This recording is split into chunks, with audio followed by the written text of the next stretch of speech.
ধারাবাহিকের আগামী পর্বতে আমরা দেখতে চলেছি পিঙ্কি বৌদি ছদ্মবেশী রানীর পিছন পিছন হাসপাতালে ঢুকে পড়ে। আর ওকে কোথাও খুঁজে না পেয়ে পিঙ্কি বৌদি তখন মনে মনে বলে, আশ্চর্য তো, মেয়েটা গেল কোথায়?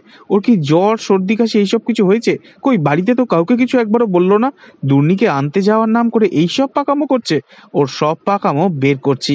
বাড়ি ফিরুক একবার, ওর মজা আমি দেখাবো আজ।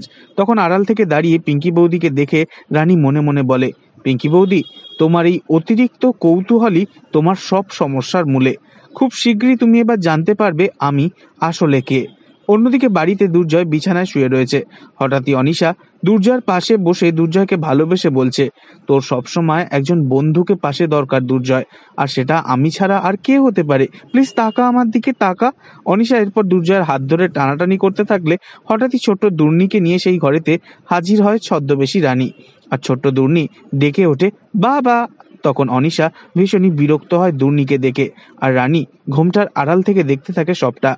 তবে কি হবে আগামী পর্বে? পরবর্তী আগামী পর্ব জানতে অবশ্যই আমাদের সঙ্গে থাকবেন।